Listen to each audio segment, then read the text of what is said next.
और दोस्तों, तो आज हम डिस्कस कर रहे हैं rules for obtaining image formed by concave mirror. Concave mirror के द्वारा जो इमेज बनता है वो इमेज बनने के लिए कौन से रूल एप्लीकेबल हैं, उनको आज हम डिस्कस करेंगे। दोस्तों, यदि आपने हमारे चैनल को अभी तक सब्सक्राइब नहीं किया है तो प्लीज हमारे चैनल को आप सब्सक्राइब करें और लाइक जरूर करें। तो रूल्स में जो फर्स्ट रूल है ये आपका कॉनकेव मिरर हो गया। डैश कॉनकेव मिरर है। कॉनकेव मिरर का जो आउटर पार्ट होता है वो उसमें सिल्वर की कोटिंग कर दी जाती है। क्योंकि सिल्वर का जो एलिमेंट है वो बहुत अच्छा रिफ्लेक्टर होता है। जितने रिफ्लेक्टर होते हैं उनमें से सबसे अच्छा रिफ्लेक्टर सिल्वर एलिमेंट का होता है, इसलिए सिल्वर ऑक्साइड से यहाँ पे कोटिंग कर देते हैं। इसका जो इनर पार्ट है वो रिफ्लेक्टर की तरह बिहेव करता है और जो आउटर पार्ट है ये सिल्वर कोटिंग है जिसको रिप्रेजेंट किया गया है। ये आपका प्रिंसिपल एक्सिस है, ये इसका पोल है। पोल जो है एक मिडिल पॉइंट होता है। प्रिंसिपल एक्सिस है, इसका सेंटर पार्ट है। ये फोकस है। फोकस पॉइंट वो कहलाता है जहां पे लाइट रिफ्लेक्ट होकर के अगर कोई लाइट प्रिंसिपल एक्सिस के पैरेलल है या प्रिंसिपल एक्सिस के अकॉर्डिंग है तो वो रिफ्लेक्ट होके जिस पॉइंट से रिफ्लेक्ट होती है जाती है उस पॉइंट को फोकस कहते हैं। ये पोल है। पोल फोकस की डिस्टेंस और फोकस और ये सेंटर ऑफ कर्वेचर है, ये डिस्टेंस इक्वल होती है। इसका मतलब OF इक्वल टू FC होता है। ये सेंटर ऑफ कर्वेचर O और C जो है ये रेडियस कहलाता है। F फोकस है, C सेंटर ऑफ कर्वेचर है, OC जो है रेडियस है।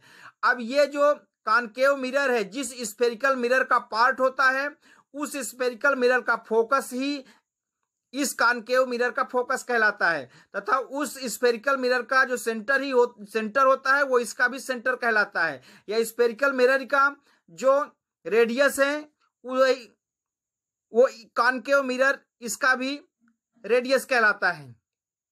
तो जब लाइट प्रिंसिपल एक्सिस के पैरेलल इंसिडेंट होती है कॉनकेव मिरर में तो रिफ्लेक्शन के बाद वो फोकस से होके जाती है। यहाँ पे AB लाइट पॉइंट B पर इंसिडेंट हो रही है और रिफ्लेक्ट होके फोकस F से होकर के B बाई पाथ को फॉलो करता है। फिर इसका सेकंड पार्ट है, जब लाइट सेंटर ऑफ कर्वेचर से पास होती है तो जिस पाथ से वो मूव करता है उसी पाथ में रिफ्लेक्ट हो जाता है।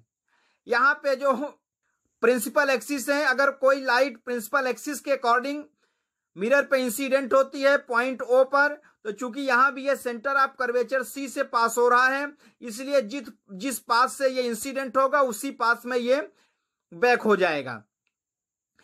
तो अब ये जो थर्ड रूल है कि अगर लाइट फोकस के थ्रू इंसिडेंट होता है कॉनकेव मिरर में, जैसा कि ये डायग्राम है, तो यहां पे लाइट जो है फोकस के थ्रू कॉनकेव मिरर में पॉइंट B पर इंसिडेंट हो रहा है।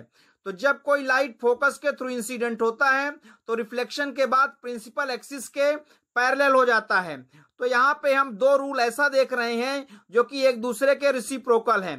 फर्स्ट रूल ये है कि अगर कोई लाइट प्रिंसिपल एक्सिस के पैरेलल है तो रिफ्लेक्शन के बाद फोकस से होके पास होता है, और अगर कोई लाइट फोकस से होके जाता है तो रिफ्लेक्शन के बाद प्रिंसिपल एक्सिस के पैरेलल हो जाता है। ये दोनों रूल एक दूसरे के रेसिप्रोकल हैं।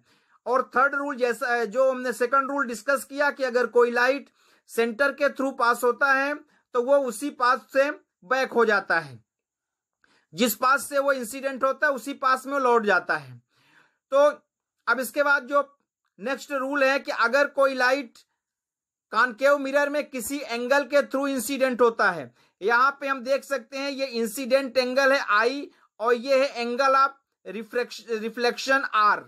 तो अगर कोई लाइट कॉनकेव मिरर में किसी एंगल से इंसिडेंट होता है यहां पे इंसिडेंट एंगल I है, तो रिफ्लेक्शन के बाद वो एंगल R के साथ रिफ्लेक्ट हो जाता है। लेकिन यहां पे रिफ्लेक्शन लॉ यूज होता है। रिफ्लेक्शन लॉ के अकॉर्डिंग इंसिडेंट एंगल और रिफ्लेक्शन एंगल इक्वल होते हैं, अर्थात यहां I इक्वल टू R होता है। अर्थात कि जब कोई लाइट पोल पे इंसिडेंट होता है तो जितने एंगल पे इंसिडेंट होगा उतने ही एंगल पे रिफ्लेक्ट हो जाता है, अर्थात इंसिडेंट एंगल इक्वल टू यहां पे रिफ्लेक्शन एंगल है।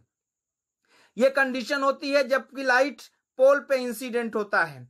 दोस्तों ये हुआ हमारा कॉनकेव मिरर के लिए इमेज कैसे बनते हैं। इसमें से 4 रूल हैं, इसमें से कोई भी 2 रूल एप्लीकेबल हम लेते हैं, एप्लीकेबल होता है। वैसे हम चारों रूल भी देख सकते हैं, पर इसमें कम से कम 2 रूल कंपलसरी हैं, और ये दोनों रूल के अकॉर्डिंग 2 रिफ्लेक्टेड लाइट जिस पॉइंट पे एक दूसरे को कट करती हैं उसी पॉइंट पे इमेज बनता है। तो दोस्तों ये हुआ। आप हमारे चैनल को यदि सब्सक्राइब कर दिए हैं तो थैंक यू वेरी मच। यदि आपने अभी तक सब्सक्राइब नहीं किया तो प्लीज इसको सब्सक्राइब करें, लाइक करें और शेयर करें। Thank you.